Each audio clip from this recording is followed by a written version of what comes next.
Bom dia. Que o acesso à saúde pública é difícil no Brasil, disso infelizmente ninguém tem dúvida. O problema é que em Mato Grosso uma decisão do Tribunal de Justiça estaria colocando em risco a vida de pacientes que necessitam com urgência de cirurgias e medicamentos. Atentos a essa situação, órgãos como a Promotoria da Infância e também a Defensoria Pública afirmam: na tentativa de evitar a judicialização da saúde, a Justiça Estadual estaria criando obstáculos para tornar efetivas decisões em favor dos pacientes.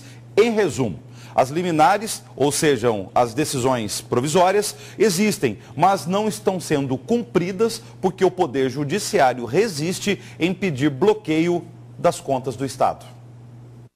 O filho de Dona Eva está internado no pronto-socorro de Cuiabá há um mês. O menino de 12 anos tem um tumor na cabeça, precisa de transferência para a realização de cirurgia com urgência. Mas o encaminhamento para um hospital particular ainda não saiu. Eu tenho papel que ele estava com problema psicológico, sendo que não estava. Eu cheguei a procurar até conselho tutelar para me ter um atendimento mais rápido a respeito do problema, né?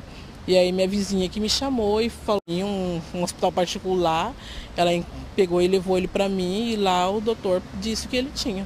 Só de olhar? Só de lhe olhar ele falou o que ele tinha. Ele falou até disso do tumor também. E depois da tomografia, de fato, foi comprovado a suspeita do médico? Sim, com certeza. Tudo que ele falou lá foi comprovado. E sem saída, a família recorreu à Promotoria da Infância e conseguiu uma liminar. A criança seria atendida em até 24 horas. Seria.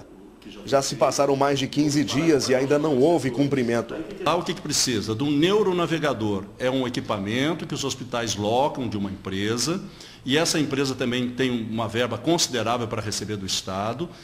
Está represado também no Tribunal de Justiça e essa empresa sequer oferece agora o orçamento do custo que vai ser dessas crianças. Já houve audiência comprovando o serviço deles, o custo é uma máquina de 3 ou 4 milhões que eles levam para cada cirurgia. Não é barato o custo dessa máquina, mas o Tribunal de Justiça também está retendo esses pagamentos e essa criança está exatamente aí há quase 30 dias sem fazer a cirurgia neurológica, só com um dreno na cabeça, porque o Tribunal de Justiça não libera essa verba. O curso normal seria o seguinte: paciente atendido, médico diagnostica a doença e encaminha à Central de Regulação do Estado, que diz onde e quando abrirá uma vaga no SUS. Só que, sem resposta, o paciente recorre à Defensoria Pública ou Promotoria, e estes obtêm liminar na Justiça. O magistrado, antes de assinar, analisa a recomendação do NAT, o Núcleo de Apoio Técnico formado por médicos e farmacêuticos, colaboradores do Judiciário. Com o documento em mãos, o valor da cirurgia ou procedimento de internação era bloqueado direto na conta do Estado.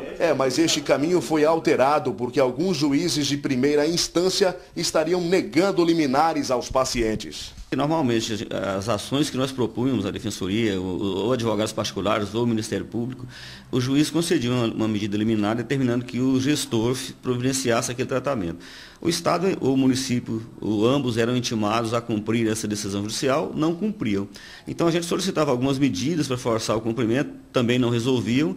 Por fim, a gente solicitava bloqueio de recursos, e esse bloqueio deveria ser feito diretamente na conta do Estado e pago diretamente para o hospital que apresentasse o menor orçamento. E então, diante desse bloqueio e essa transferência de dinheiro na conta do hospital, o procedimento era feito. O oficial se dirigia até o caixa, onde tem a conta única do Estado, já intimava o gerente para fazer diretamente essa transferência, aí o procedimento era realizado. E isso por conta de uma publicação da Corregedoria do Tribunal de Justiça de 15 de janeiro deste ano, na qual orienta magistrados de Mato Grosso sobre procedimentos a serem adotados na hora de deferir liminares em desfavor da Fazenda Pública, ou seja, Estado.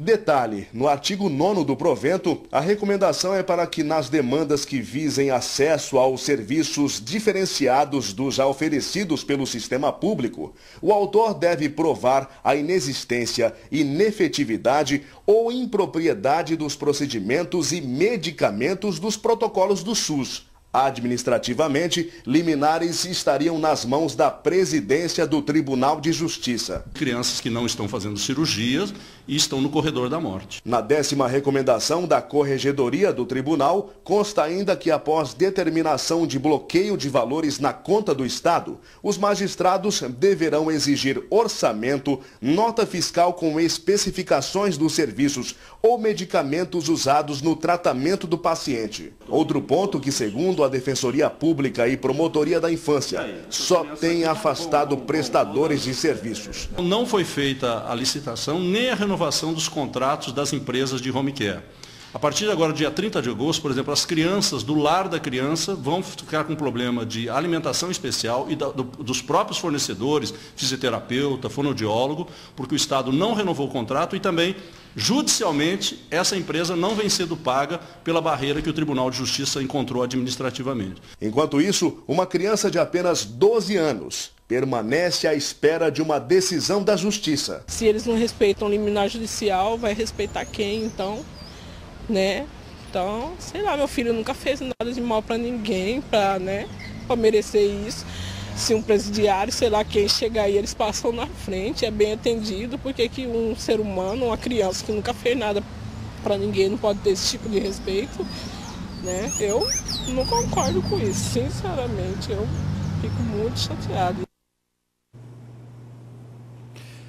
Em nota, a Coordenadoria de Comunicação do Tribunal de Justiça de Mato Grosso informa: o TJ não impõe obstáculos para a concessão de decisões favoráveis aos pacientes. Contudo, para a liberação do alvará é necessária análise criteriosa no âmbito administrativo. A assessoria ainda explica, diante dos inúmeros alvarás expedidos diariamente nas 79 comarcas do Estado, a medida requer cautela, conforme dispõe resolução do Tribunal Pleno.